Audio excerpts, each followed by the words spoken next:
And this is the Utah Wedding Guy, here today to learn a little bit more about wedding photography. I'm here with Justin Hackworth of Justin Hackworth Photography. Thanks for meeting me today. Sure. So Justin, how long have you been taking pictures of weddings, been a wedding photographer? I've been a wedding photographer since 2000, so close to 10 years. Okay. And how did you get into it? When I was in school, I studied photography a little bit. That wasn't my major, but I studied it a little bit. And as I was pursuing it, some friends liked the pictures I took. And I had never intended that I would be a wedding photographer. They liked the pictures I took, so I shot their wedding. They asked me to shoot their wedding. And as it turns out, it was a lot of fun, and they liked what they got. So I started doing it more and more. And it was really early on, after a few weddings, that I figured out this is what I got to do. Oh, cool. So do you currently shoot anything else besides weddings? Yeah, I do some portraits and a few editorial and commercial jobs, but the bulk of what I do is weddings now. And when I was looking at your portfolio, I noticed that you don't do much of those cheesy poses that you see in a lot of pictures. How much do you think about candid pictures when you go into a job? The bulk of what I shoot at a wedding is all candid. Now, there are some group shots we do, but even in that, you know, there's a lot of life and there's some artistic value in those. But I think of myself as a documentary photographer, so I'm there recording things as they unfold. So I don't do a lot of setup shots. It's mostly just telling the story as it happens. Cool. In the world of photography, a lot has changed when they changed from the film medium to digital. What's changed in wedding photography during that transition? Yeah, I started out shooting film and I really like it a lot. I see the one thing that's changed is that the bar is so much lower, so there's a lot of people doing photography. When it was film and it cost a little bit more, that sort of kept some people out. But now the bar is really low, so tons of people are doing it. But here's the interesting thing, Tim. I think that as more people are doing it, the amount of people that are doing it well hasn't really increased. There's just, I mean, at least around here, I just think there's a handful of people who are really doing something special and unique.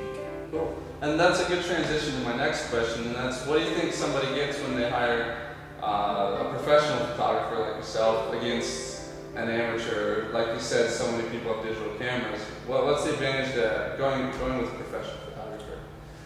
Well, everyone's got to start somewhere, so I don't have any problem, you know, people just starting out, because everyone's got to start somewhere. But for people who are having a wedding and they really care, if the photography is something that they really care about, then I hear this all the time. People say, oh, I wish we had spent more money on our photography, or they see the work that I do and they say, I wish I had known about you when I got married. I hear that all the time. So the thing about hiring a professional photographer is the experience that they've had wedding after wedding really makes a difference. When you're looking at someone's portfolio, anyone can show you, you know, 20 great images. But if they can do that consistently in any situation, in good lighting or bad, if the party's a grand smash or if it's boring, a good photographer has to get great images in any circumstance. And I think that people who have been doing it for a while I think you can see that in their work. And after you're done taking pictures, what kind of value do you add to the pictures in post-production? Well, everything we print in terms of the album or actual prints, everything we send out is retouched a little bit. We don't do a lot of actions or trickery or filters or things like that. But in terms of people's skin, we always make sure blemishes are gone and people look good. Everything we send out is retouched a little bit.